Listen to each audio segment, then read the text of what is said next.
What's going on, my friend, and welcome to the show with your host, Sam Cologne, aka The Messenger. What's going on, my people? Listen, today's topic is it's a good one. It's a good one. Why aren't you confident? That is today's topic. Why aren't you confident?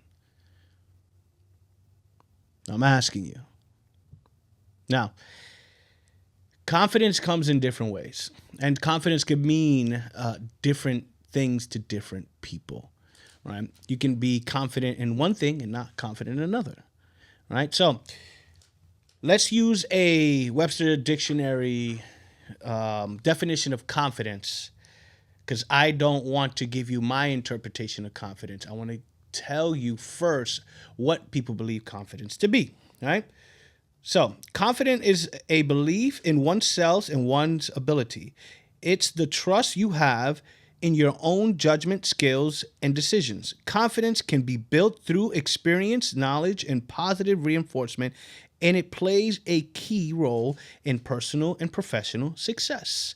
Now, I'm pretty sure that you've had situations where you're confident. And when you are confident, I'm pretty sure you know that you do better. Now, there are two different approaches that we're going to take here. So we have self-confidence, and then we have situational confidence, right? So let's start off with situational confidence. Situational confidence could be dancing. It could be singing. It could be boxing. It could be drawing. Like, if you know how to do these things in these situations, you are going to be confident, right? And on the other hand, you have self-confidence. Now, self-confidence is in the having confidence in your own personal abilities, right? You yourself have self-confidence that you know that it does not matter what's going on, that you have the goods to make it do what it do. Basically, that's what it is, right? So you have self-confidence and you have situational confidence.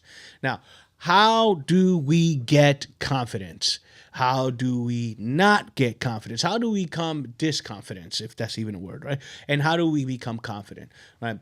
So we're going to start all the way from the freaking beginning, right? And what's the beginning? When you were born, right? So when you're born, you don't have the faculties and the understanding of what life is. So you come out here like a sponge.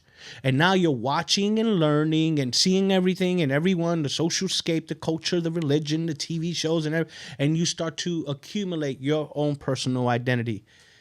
The main people and influencers in your life, being your parents, your teachers, those people affect your confidence the most. Now, we have let's just throw examples out there, right? Let's start with a situational confidence programming. From when I was a kid. When I was a kid, I had little girlfriends since I was in preschool, right? And I would get them little toys and little, pencils with hearts and stuff on them and all these little knickknacks for them, right? Because they were my girlfriend. Or I wanted them to be my girlfriend. And I remember very vividly, I think it might have been in the first grade, there was this one girl, her name was Giovanna, right? And I was like, ooh, I want that to be my next girlfriend, right? So I had this little pencil kit, right, that I had bought from the school fair, and I went to go give it to her. And when I gave it to her, man, she looked at me like, ew, get out of here. And literally smacked the thing off my hands. I was heartbroken. Before that, I had all the little confidence because I had all the little girlfriends. After that, I'm like, ew, get out of here. Killed my confidence. Like, I didn't want no little girlfriends anymore. I'm lying, but yeah, it really hurt. It really hurt my confidence. And now, anytime I was trying to talk to a little girl, my confidence was hurt, right? And I'm sure a lot of you dudes and girls, you can relate. When everything's going your way, you have that confidence, and then something happens, and boom, your confidence is shut down. My confidence didn't come back until later on, like probably like sixth grade and stuff. Now I'm back in that. Okay, talking to girls. I'm getting the feedback I want, and boom, now my confidence is through the roof again. And now I could talk to any girl I want, and I'm not like, oh my gosh, I'm worried about she's gonna say ew. Like, no, I got over it. Now I'm giving you a very simplistic little thing that happens when you're a little kid, because that little thing that happened to me, it could have happened to someone else. It could have happened to you. However, you never worked through it to actually gain that confidence back. Now, again, we're still talking about situational confidence, right? Maybe something happened where when you're growing up, you're saying something to a parent, and a parent just turns around and say, no, that's wrong. Don't talk. You weren't asked a question, blah, blah, blah. Confidence shut down. So now when it's time for you to speak up about something else, your confidence is gone. Now, this as an adult is going to take some time and patience for you to sit down and actually, first of all, admit where you're not confident, right? It's especially when we have this persona about ourselves. And the more that you build your personality, you don't want to come out talking about, I'm not confident in this. But the results in your life will show that you're not confident in that thing, right? The next thing, let's go a little bit deeper into self-confidence, right? And self-confidence, what happens with self-confidence is when we say that we want to do something and we don't do it, you are killing your self-confidence. You got to think about self-confidence is the ability and belief in yourself. It's not situational, like, oh yeah, I'm good in baseball, so I'm confident in it. No, I'm talking about life and everything you do. Confidence. Have confidence in your abilities to walk this life to your biggest and best potential, right? That takes confidence for you to do that. If you don't have the confidence, you're never going to walk in this life that you have right now to the biggest and highest potential that you are here to manifest and to live, right? And so this whole self-confidence thing, how does it work, right? How does it work? How does it work in our mind, right? And so I want to move into a little bit of the neuroscience behind it, right? And so the first thing that we're going to talk about, because when you don't have confidence in something, usually it's because you fear something, right? Like, oh, I'm afraid that if I do this thing, I'm going to look dumb. People are going to talk crap on me. People are going to say ill, no, whatever it is. It's the fear of feeling that thing that you don't want to feel. Therefore, you have that lack of confidence of doing that thing. Now, there's a fear center in the brain, right? So the brain has a ton of different parts, and they all are in charge of all the different things that they're in charge of, right? In this case, we want to talk about your fear center, right? They call it the amygdala. Right? Now, I'm going to be saying certain things. You could look this stuff up on your own. I am putting this together so that you can have an understanding or an understanding on how your brain works and why these things are happening to you. You're not broken. There's nothing wrong with you. You just weren't explained on how the brain works and how you develop the personality and the person that you are today that's causing you to live a life without confidence, right? And so your amygdala is in charge. They call it, neuroscientists and people in the psychology field, they'll call it your fear center. And the way basically it works is it's what's in charge to identify some type of threat or fear that is stimuli, right? So that part of the brain actually tells, it's what processes like, oh shit, fear, oh shit, threat, oh shit, we have to do something, right? So that part of the brain, the amygdala, is in charge of that. If that part of the brain is constantly fear, and really, honestly, it should be anxiety, because fear is the presence of something actually imminently about to harm you, right? That's true fear. Everything else other than that is more of anxiety, right? But let's just say for the sake of this explanation, fear, fear, fear, fear, fear. And if you're constantly in a state of fear, everything that you're thinking about puts you in fear. Oh, I can't do this. Oh, I can't do that. Oh, I can't afford this. Oh, I can't do that. And constantly you focus on the negative aspects of things and what's the negative result of things. You are going to be in fear, which means that part of the brain is super active, right? And the other part of the brain that counteracts that is your prefrontal cortex, right? Some people call it the executive seat of the brain. Other people call it the decision-making part of the brain. Other people call it the logical and practical part of the brain, right? Now, this part of the brain is very important, which is where most of us spend our time throughout the day. It's the part of the brain that breaks things down and can logically look at things, right? And why is this important? Because sometimes that thing that you're afraid of, if you truly just take the time to sit down and logically think it through, most of the time you laugh at the end. Because you're like, I can't believe that I did all this wailing and freaking fluttering and freaking scared out of my freaking mind, and it was nothing. I'm probably going to age myself a little bit right now. I don't know if you guys recall Fear Factor, right? So in Fear Factor, they had these different exercises. That was Joe Rogan's debut. That's how everybody got to know Joe Rogan. But in Fear Factor, they had these little challenges, and one of the challenges is they'll put blindfolds on people. They take a tank. Sometimes they had real animals in them, but other times what they did, they had little stuffed animals. And the fact that that person thought there was a real live possibility that there was a real live animal in there, when they barely put their hand in the tank and they were going crazy. Oh my gosh, shit, and this is filled with stuffed animals. And they will cry, throw themselves on the floor, run around like, no, I can't do this. Because they're stuffed animals. But that's just because they thought there was something in it that can cause them damage. That, my friend, is an overactive fear center, right? And so there are things that causes you to become that way.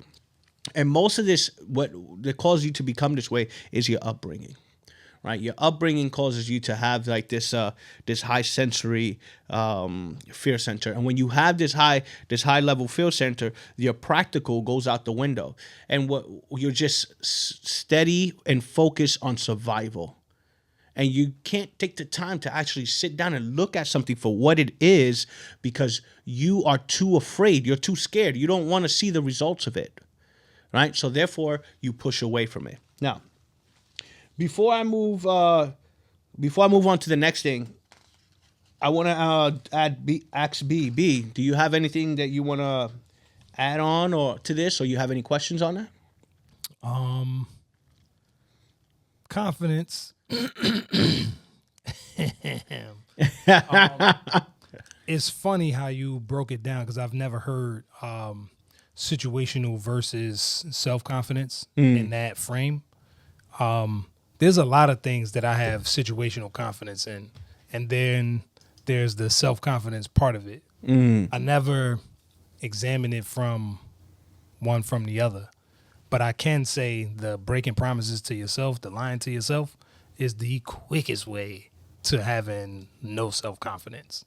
Like, I became the kind of person that not selling wolf tickets, not from a guise of like I'm incapable of doing it, but saying that I'm going to do something and I didn't do the checks and balances to see it through that way. Like, that has chipped away at the level of confidence I have in doing, like, in completing something. So it's like in this season of my life, gaining that part back, like, just because I operated from a place of fear doesn't mean that I always have to operate from that same place, especially if I know I'm capable. I know what I'm saying is true. Can I dunk a basketball? No, I can't. Will I say I can dunk a basketball? I absolutely won't. But if you ask me to spit a 16 in the right situation, oh, all day. You know what I'm saying? So it's like there's a certain level of being capable and not being tested that that I lived in for a while. And now that I'm being tested, it's like, nah, you are who you thought you was. And if you didn't think you were this, like, look, here's evidence. You really are that. Like, you think you can't do this? Like, no, here's evidence that you can do that. So just kind of connecting back to that has been like this is 40 type shit. I turned 40 and it's like, nah, dog, you are more than capable living that. Stop being afraid of that. It's whatever come with it, come with it. You know what I mean? Especially doing what we do, being podcasters. What? I talked about this on my last episode in reference to commitment. It's like the commitment, depending on how confident you are and who you are and what you're doing, it'll take the commitment away easy because I'm not committed to the thing anymore. I'm committed to what it looked like, what somebody gonna say, what somebody gonna think, as opposed to it being, no, this is a genuine offering, as authentic as I can offer it, and people are gonna do with it what they will. That doesn't necessarily have any bearing on who I am or what I'm doing or how I'm showing up. That's just their opinion. Like the, ooh, get out of here. I had a lot of that. Right? I'm happy I didn't have a lot of those, but go ahead. So only because of my specific situation growing up. Yeah. So becoming the funny guy, becoming the guy that's like, hey, everybody, that was like defense mechanism until I realized, like, no, dog, you really are that. It's not you're not pretending when you come in the room with good vibes. You're coming in the room with good vibes. Who wouldn't like that? And whoever don't, it's not my thing. You know what I mean? So it's been interesting exploring this space of like confidence. If you ask me if I could do something, what? Hell yeah, I could do that. Can you build? Yep. Can you make? Yep. Can you do? Yep. Are you being? You get what I'm saying? Oh, I get what you're saying. So, and that's why I wanted to explain the difference between situational confidence and self-confidence. Because it's different. Because a lot of times people think that they are all that in a bag of chips when they're good at something. Yeah. But when they're not around that thing that they're good, everything else is shit.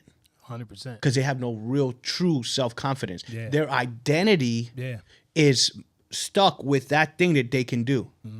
So it keeps them stuck there. Yeah, they're confident in there and maybe in that room with those people.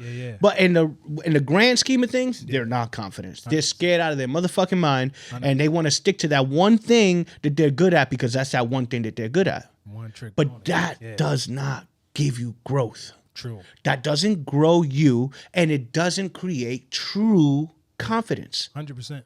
True confidence comes from you having confidence in yourself. Yeah. Not just in your abilities in that one thing, but knowing that even though you're not good in that thing because you're just learning it, but you have confidence with practice and with repetition. I'm gonna get tired. I'm gonna be good as shit at this. Yeah, but you have to have confidence for that. You got to have confidence in your own abilities as a being that know that it doesn't matter. I don't know how to do that now. It doesn't matter if I start doing it and the first 5 times I have setbacks. I don't like using failures, right? So I have 5 setbacks in the beginning, and okay, that's fine. But I know that I'm just getting better and better and better and better. 100%. That changes everything. It does. That changes everything for you because now anything that in your life that you are trying to do, trying to accomplish, or looking to create, you're not going to push yourself away from it because you have the confidence in yourself that I know that with some practice, with some repetition, with the right coaching or mentoring, I could do that. 100%. Period. I could do it. 100%. And when you have that, bro, you could do anything. It's a fact. Anything, bro. It's a fact. Yeah, I can see you lighting up over there. Like, yeah, I got fucking. Or you run because the thing is, like, you start running memories. Like, yeah, I remember I wasn't good at that. I wasn't good at this. I wasn't good. Remember the dude? Like when I first started real estate. Yeah. Sucked. Oh, awful. Of course. Awful. I was so, bro. I'm like, man. I'm telling you, I was cursing out my mentor. Like, this shit don't work. Like, blah blah. But it had nothing to do with nobody else. Yeah. But me. 100%. It was my lack of confidence. And it wasn't until probably looking at 20 houses and had 1,000 no's that I started to build confidence. And I made the decision. Yeah. I can do this. Yeah. It's new to me. Let me keep on going. And I'm telling you right now, the moment that I made that decision, that same week, I got my first deal. But that's because I changed it in here. Yeah. Right? And that's going to bring me to the next mechanism of the brain that I want to talk about now, which is your RAS, right? So some people call it your reticular activator system. Other people call it your reticular actuator system, right? Now, this is a cluster of neurons that sit on the base of the brain, of the stem of the brain, right? And so how does this part of the brain work? The way this part of the brain works is what you put your attention on is what you will see, right? That's basically what it is. That's what will create your reality. In layman's terms, that's what it is. But the way it works is, I'm going to give you an example. When you decided that you wanted to buy that car that you have, once you made the decision that you wanted to buy that car, you now saw that car everywhere. If there's if you wanted some sneakers growing up, right? And you decided, okay, I want those sneakers. Now you see those sneakers everywhere. If there's a hat you wanted and you made the decision like, oh, I want that hat. Now all of a sudden you see other people wearing that hat. Now that hat was there all along. You just never saw it because it wasn't in your filters. It wasn't something that you had your mind on, right? And this part of the brain is so important because it essentially is what you think about is what you're creating in your life, right? So with this reticular activator system, the reason why I'm bringing it up now is because it's the part of the brain that you use to see the world, right? So if you made the decision that I first of all, be honest with yourself. If you lack confidence, if you don't lack confidence, good for you. I'm so happy for you. But if you do lack confidence, be honest with yourself. I do lack confidence. And where do you lack confidence? Right? And now once you see that, now you make the decision that I will have confidence. I will work on having confidence. And make that decision like it's going to happen, period. When you do that, now that reticular activator system kicks off. And it's going to start to show you opportunities on where it is you can now become more confident because you already made the decision that you are going to be confident. And that part of the brain is so important that you understand how this works, right? I suggest that you take some time and you look it up. RAS, reticular activator system, right? Or reticular actuator system, right? Some people call it different, but the one that most people use is your reticular activating system. And when you start to look at that and study it, you're going to realize like, holy shit, this is what people talk about, the secret and manifestation and all that. That's a key component right there. That is a key component right there, because when you realize that what you're doing is setting up the filters in here, as within, so without, setting up the filters in here so that now you can see it out here, you're going to realize that everything and anything is possible. Everything and anything is possible. Right? But the caveat here, your confidence matters. I'm pretty sure there's plenty of situations that you've had that you are confident and you kill it. Like, you're like, I want to do it again because that shit felt so good, right? Because you were just that confident. But then I know that you've had situations where you weren't so confident. And the results of that thing maybe was something that was detrimental to you. It crippled you. And it took away your confidence. And as it took away your confidence, as you lingered in it and festered in it, it took away your confidence from other stuff. And little by little, it just kept on stealing your confidence, taking that confidence. And now because you fell down on one thing, or you had a setback on that one thing, now you're lacking confidence everywhere else. And that's the worst thing you could do. The worst thing you could do to yourself is now label yourself because you did something that you didn't have any confidence in. And when you did it, it hurt your ego. And now you're stuck in that label saying that I'm a failure on this thing, whatever that thing is. It's the worst thing you could do for yourself. But when you realize that there's a difference between your personal, your self-confidence and the situational confidence, then you can take a step back and be like, yeah, I had a setback on that, but that doesn't identify me. That doesn't label who I am. I know, I have the confidence that I know that all I got to do is repeat till I get better. Oh, okay, now I'm better. Good, confidence up. But that you should not allow that to become the label of who you are, because you're lacking confidence in that one thing. Because guess what? Everybody that starts a new thing, there is a little bit of lack of confidence in it. But if you have self-confidence instead of that situational confidence, now that self-confidence will help you with that situational confidence. So focus on self-confidence and stop hiding behind situational confidence. I'm going to repeat that again. Focus on your personal confidence and stop hiding behind your situational confidence. Sam, what the hell does that mean? You know, when you good at something, that's what you hide behind. You know it. When you're good at something, that's what you're pulling out all the time. Because I'm good at this, I'm good at. So that's the confidence that you bring because you're good at that thing. What I'm telling you, that's a trap. And it's stopping your growth. And because you put all your focus and energy on that one thing that you are confident in, you're forgetting about self. You're forgetting about you, the being that is. And that being that is, when you understand who you are, your confidence is going to go through the roof. Through the roof. When you understand your relationship with the Creator, your confidence is going to go through the roof. Now, I'm getting ahead of myself because this is where the true confidence comes from. When you have the realization of yourself, self-awareness, self-realization, confidence will go through the roof. And you'll have a better understanding of why it is that you did what you did. Because you're not doing it anymore. Why you did what you did and how it created the person that you were. And allow you to make steps to step into the person that you know that you are here to be. Now, moving on.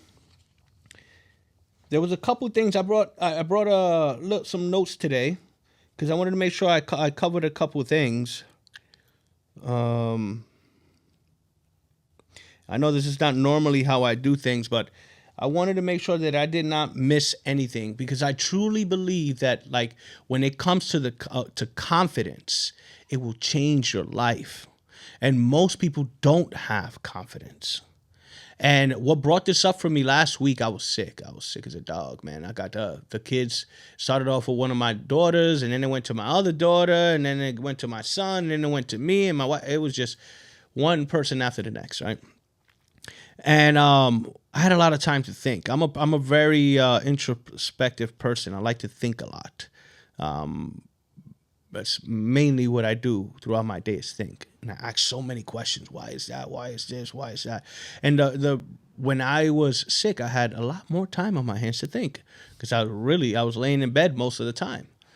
And as I'm laying down, like all these different scenes and thoughts are running through my head, and what came up was, for some reason, was confidence. And I started thinking about, why is this coming up? Why is this thought of confidence coming up for me? And I saw different scenarios I saw that affected my confidence a lot.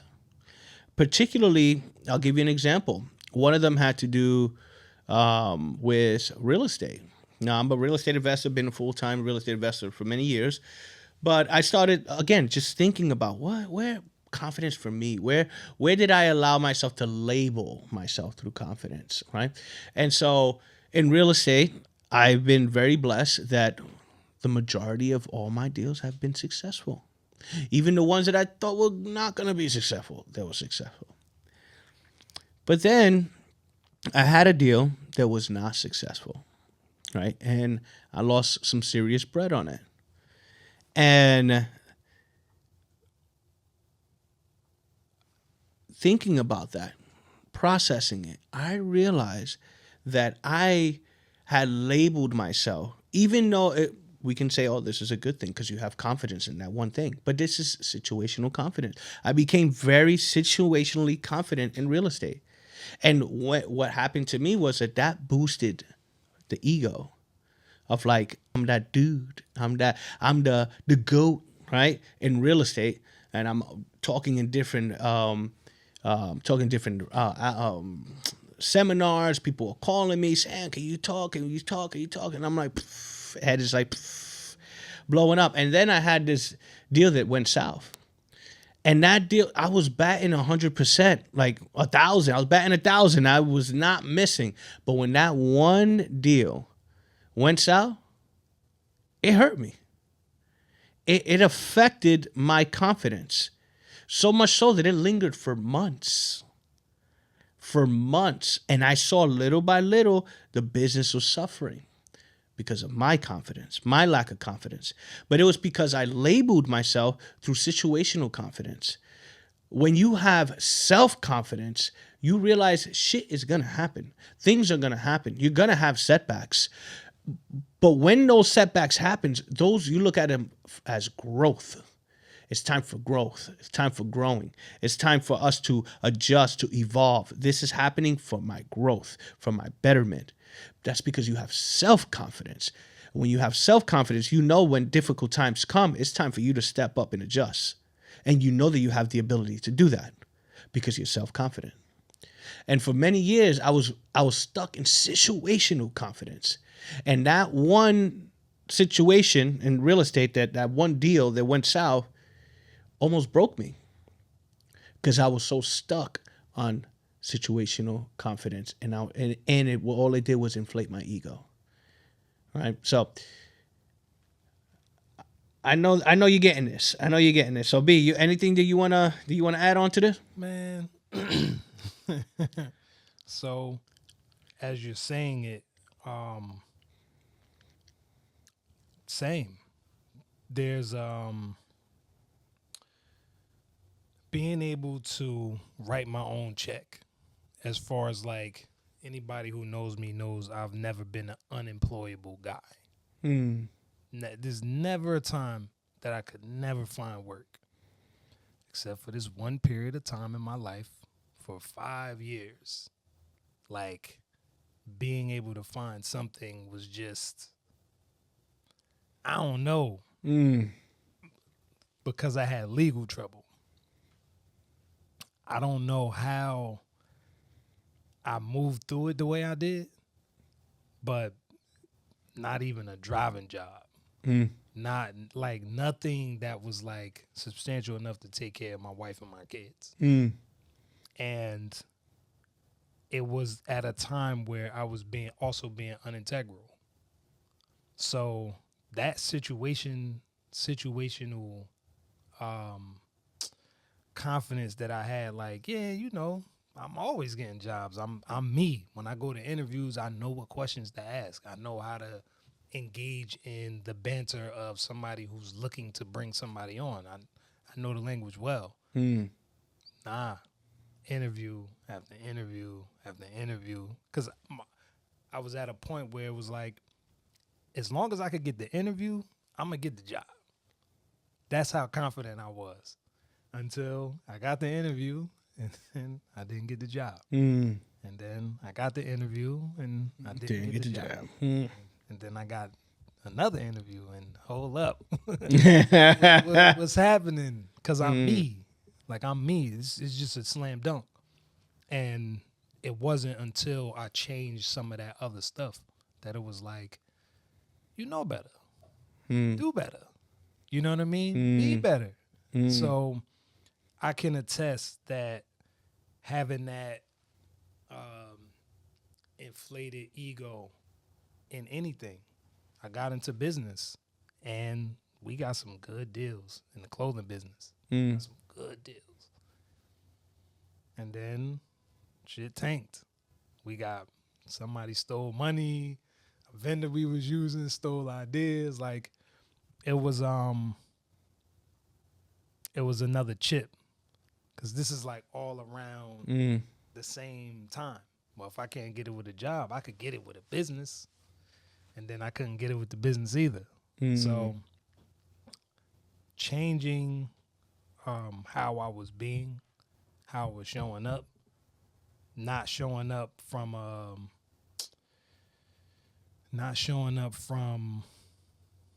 what you gonna do for me standpoint, it changed. Like it changed. It was needed. Like how you said, that friction means that you need to grow. I wasn't thinking about it like that. I was just thinking like, why me? You know what I'm saying? Like, if I go harder, then I'll get the result that I'm used to getting. And it didn't matter how hard I was going. It didn't matter how many applications I was putting out. It didn't matter how many people's hands I shook. It didn't matter. It was just like, nah, dog. Like, you really gotta switch it up. So becoming more like, how can it work for us? Like, if it don't work for you, it don't work for me because it only worked for me.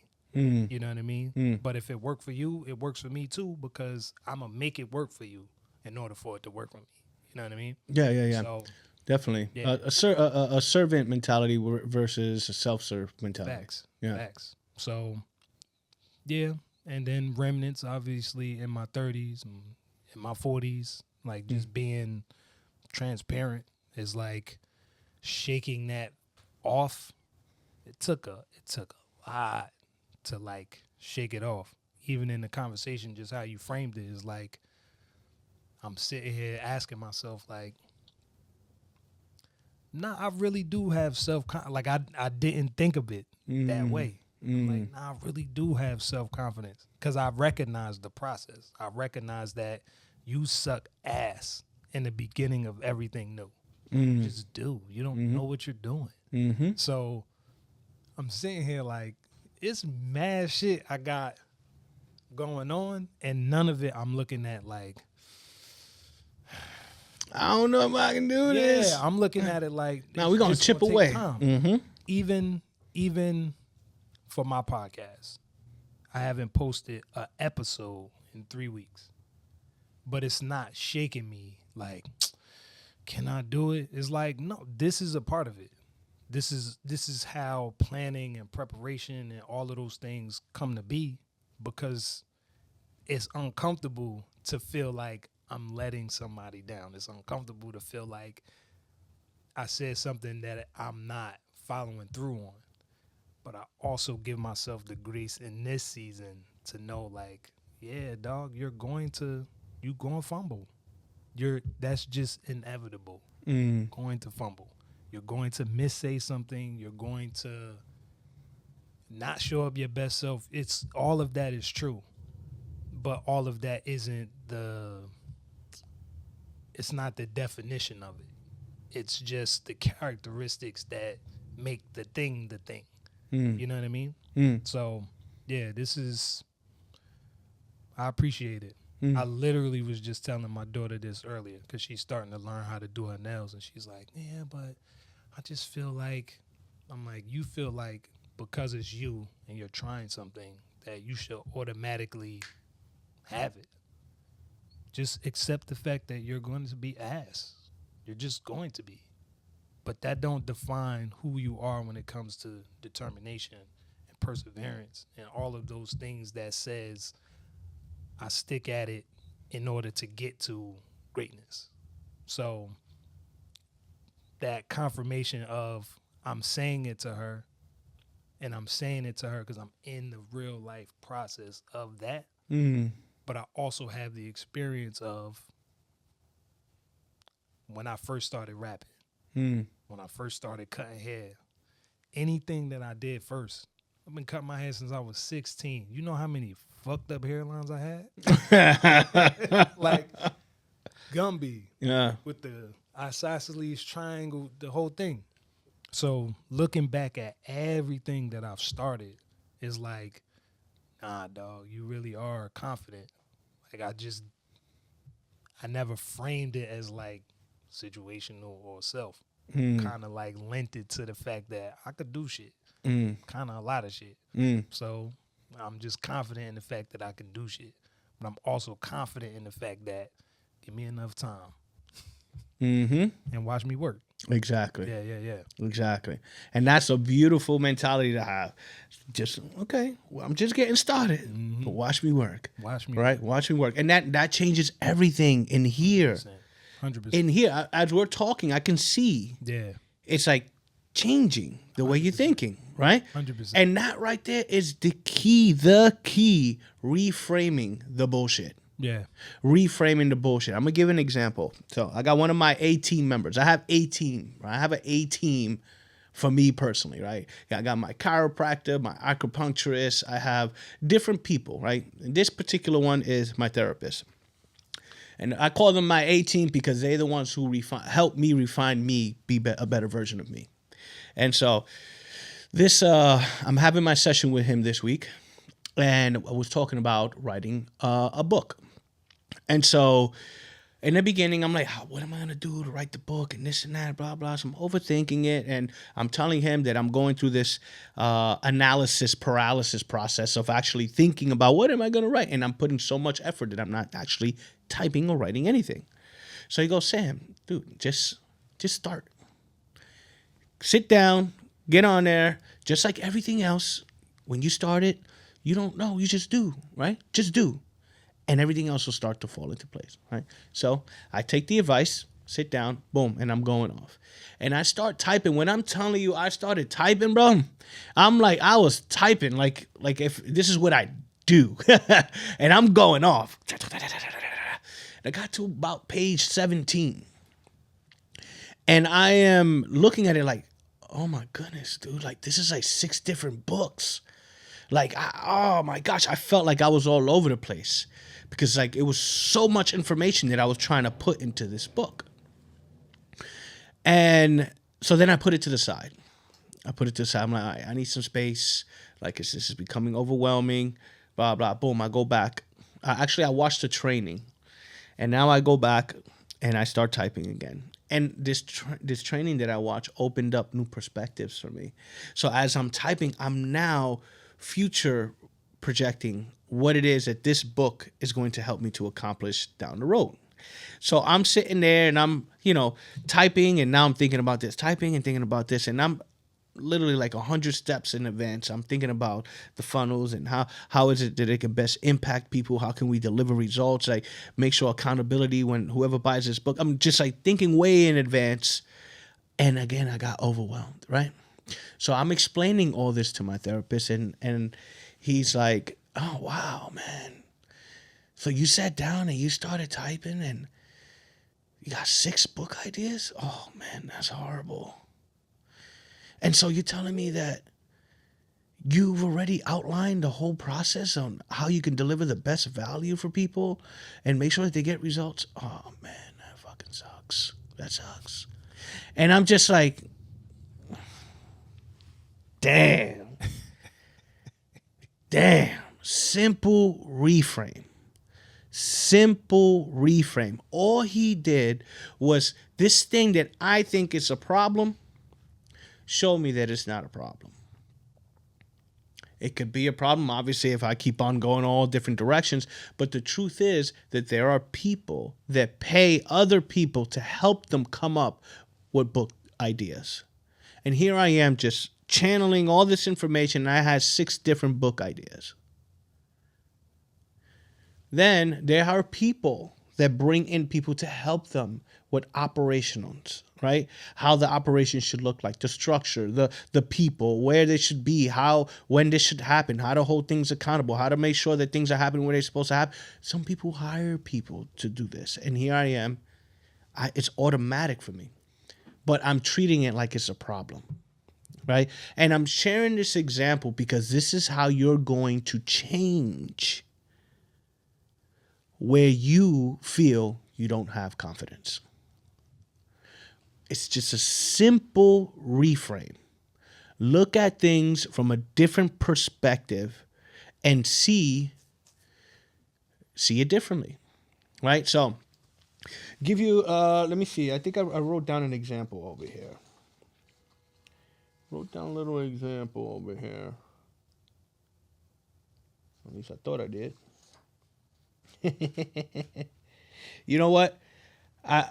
I'm not even gonna use these notes because it's just not my style, man. So just the example that I just gave is a good enough example. All right, that story right there will break it down to you in a way where it's like, damn, something that I think is a problem that's affecting my confidence is actually something that I can use as a tool to increase my confidence. So therefore, as you are processing things, as things are coming up, because now you've made the decision that you're going to walk around in confidence. Now you're going to start to identify things that are causing your confidence to be low.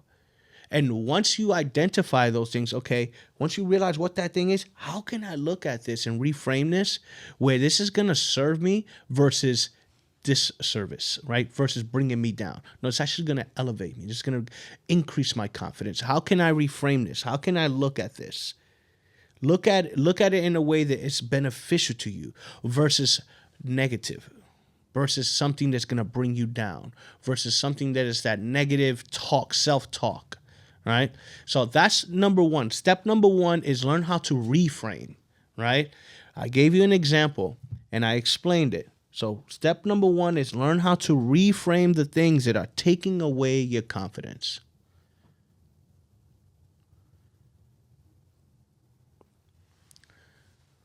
Right? And so once you learn how to reframe the things that are taking over your confidence, the next thing is learn how to work with your RAS, right? With your reticular activator system, right?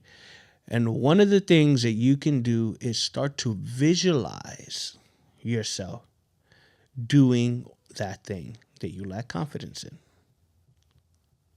What this does when you put this in your awareness, right? So let's just say, for example, you want to learn how to box, right? You can't freaking throw a jab to save your life, but you want to box. Your confidence is low because for this particular situation, you're not good at boxing. So now you take something, you write it. I am a great boxer. If you want to put a little picture of you up with some gloves and stuff, all these little things are going to help that RAS start to pick up the signals so that now it can filter what it is that you want to be, which is a good boxer. Right? So you put a picture up, you write it down. I am a good boxer. I'm an excellent boxer. Whatever feels right for you. And then you close your eyes in the morning and in the evening and you visualize yourself boxing. You see yourself doing the moves. You see that image that you feel that you can be. And you practice that over and over and over again. And when I tell you, I promise you, if you stay consistent, you will see those results so much faster than what you thought. You'll find the perfect sparring partner. You'll find the perfect coach. You'll find the perfect scenario to get you up to speed to meet that inner vision that you had of yourself. But you have to keep on telling yourself this. You have to show it through your eyes. You have to feel it. You have to also see it in your internal world, and it will manifest because it's going to pull you. The energy is going to pull you towards that thing that it is that you're looking to create. And it's going to be fun. It's going to be exciting because now you're playing an experiment with life. Okay, let's see this thing that Sam said. Let's see if this thing actually works. And put it to the test.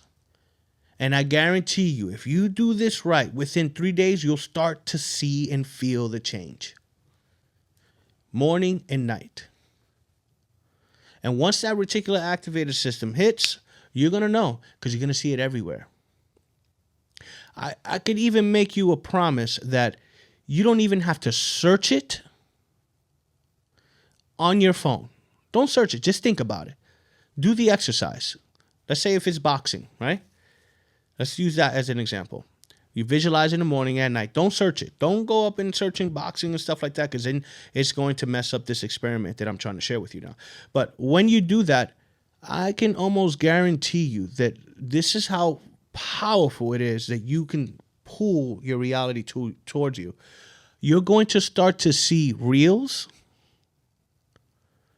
on your feed and ads about boxing, if it's boxing, whatever that thing is for you.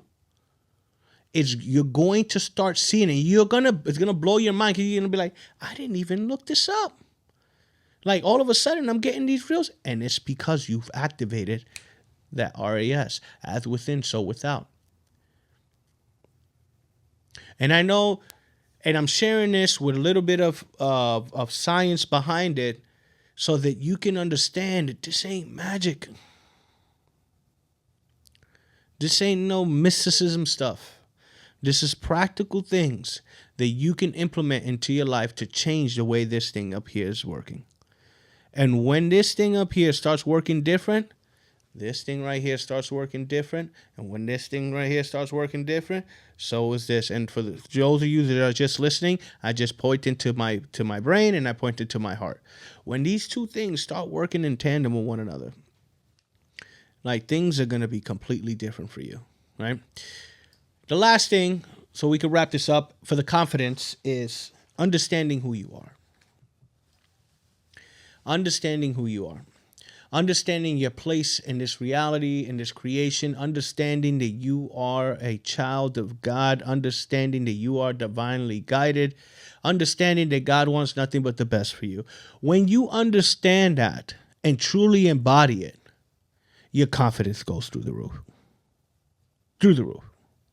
I remember I had a business partner years ago when I first got started in real estate, and a lot of the houses that we were buying back then were in like distressed urban areas, right? And those of you that are watching this that understand Newark, the way Newark was back in 2008, 2009, 2010, there was a crap load of abandoned buildings. The whole bubble had burst. There was this stuff everywhere. Almost all the houses were trap houses, like in the neighborhoods, and I would go see these properties. Now, my business partner, he had a baton. He made sure he had his burner in the car ready to go. Like he was ready for war if he needed to, right? When we went to these properties, I had not a worry in the world. Not a worry in the world. It was like not even a thought that somebody was going to harm me. And he would ask me like, yo, like, are you like crazy or stupid? Like what? Like, why would you walk in this building knowing that they trapping out of there just like willy-nilly? Like, hey, what's up, everybody? And I explained to him, I am protected in ways that you will never understand. And that's why I don't worry about locking the door behind me. That's why I don't worry about where I'm walking. That's why I don't worry about what neighborhood I'm in. Now, don't get me wrong. I'll use discernment. If something is telling me, Papa, don't go that way, trust me, I'm not going that way. But for the most part, there is this sense of confidence in me that it doesn't matter where I'm at.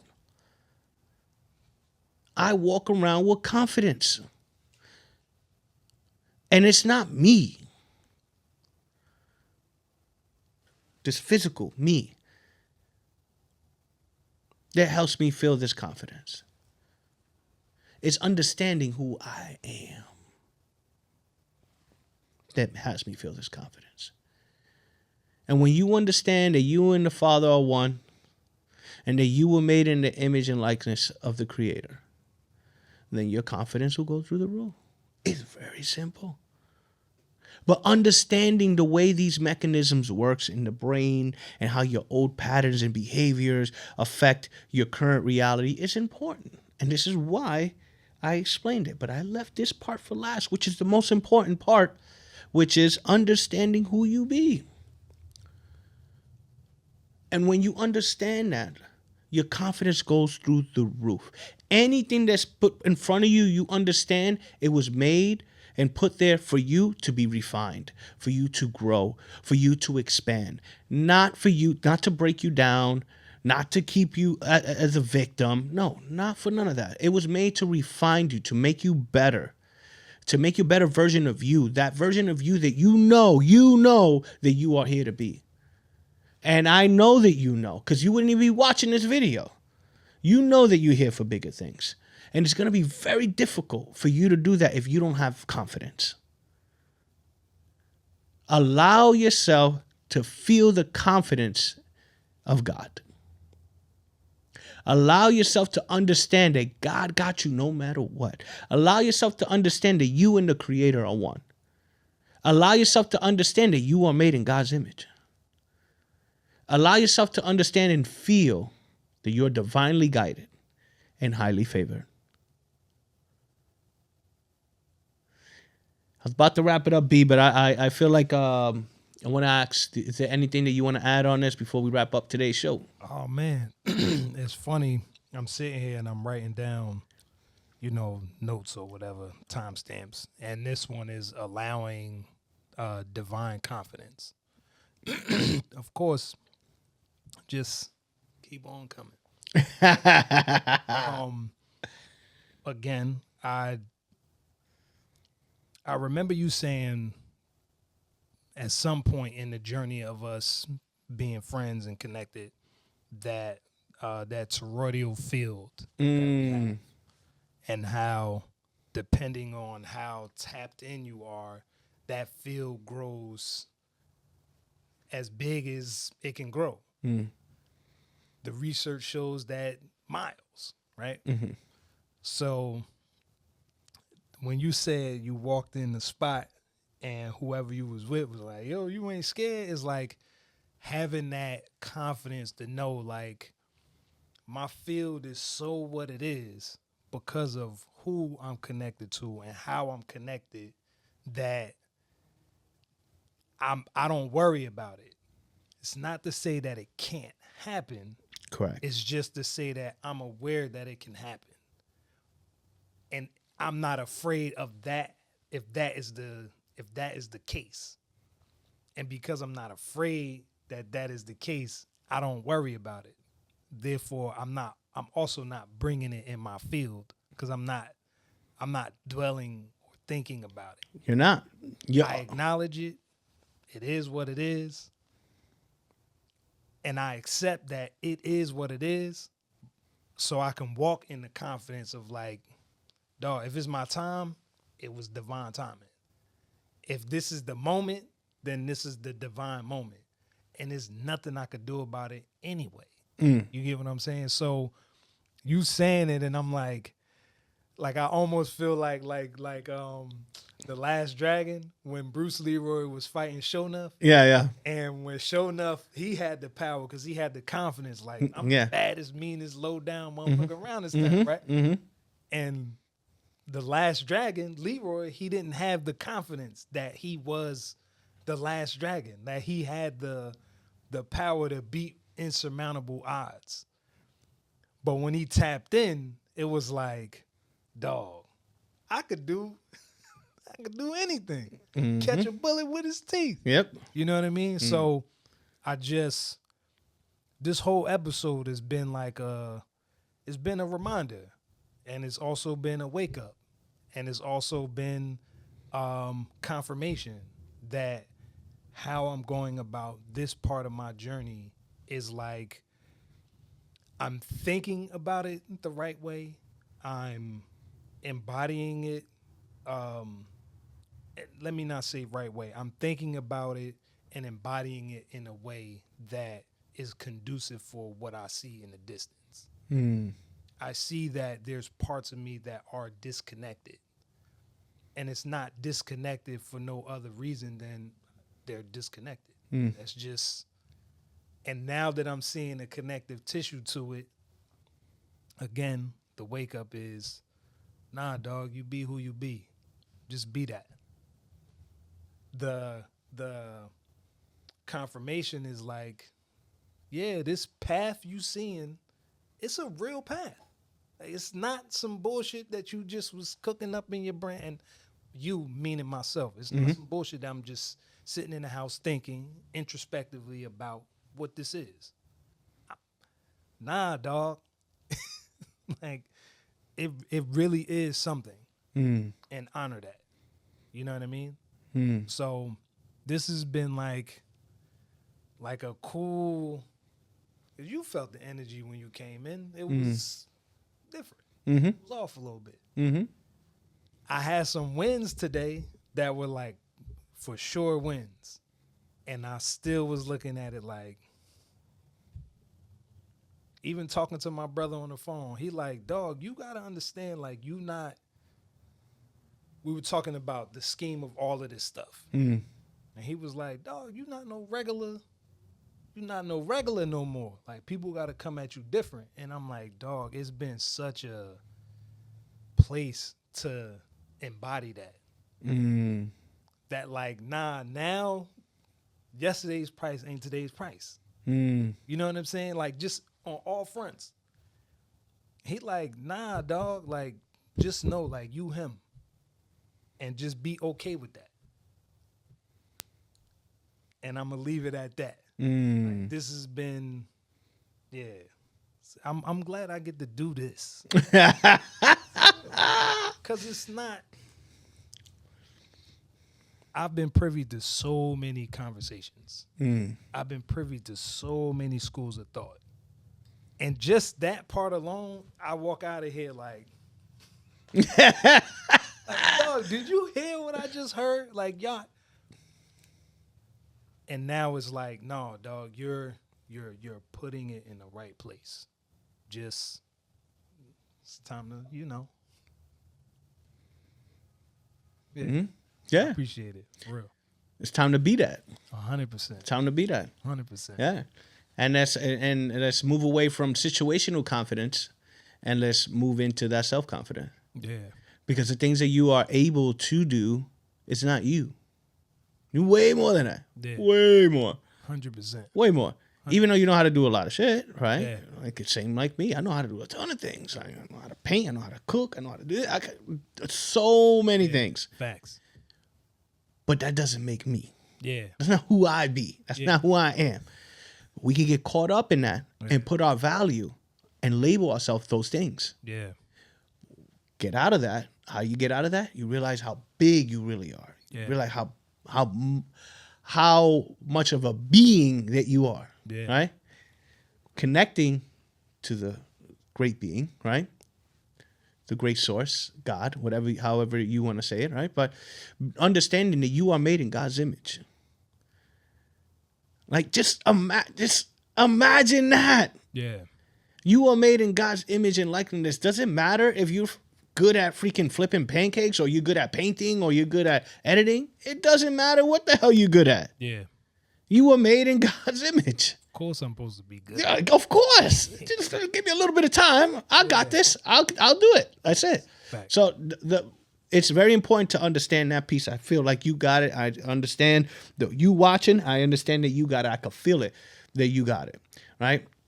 And this is not just, again, when these topics come up for me, these topics come up because I'm processing certain things, right? And somebody that's been teaching about how the mind works and how the RAS works and how confidence affects your life, understanding that you and the creator, been teaching this for a while, and I'm still get caught up in these things. These remnants of lack of confidence come up. But that only comes up when I get caught up in me, right? Which is situational confidence, which is small self confidence, which is not going to take you to create that bigger version of life, of reality that you know that you're here to do. Like you feel that shit in your. My daughter likes to say she feels it in her nuggets, right? And my other daughter said she feels it in her giblets, right?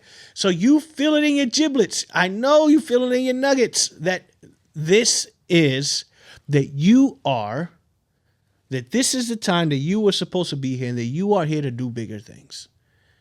So stop in the little self-confidence. Let's step into that big self-confidence. Right? Situational confidence, small self. Self-confidence, big self. Right? Until next time, my friends, sending you so much love, so much peace, so much confidence. Until next time, I am you, you are me.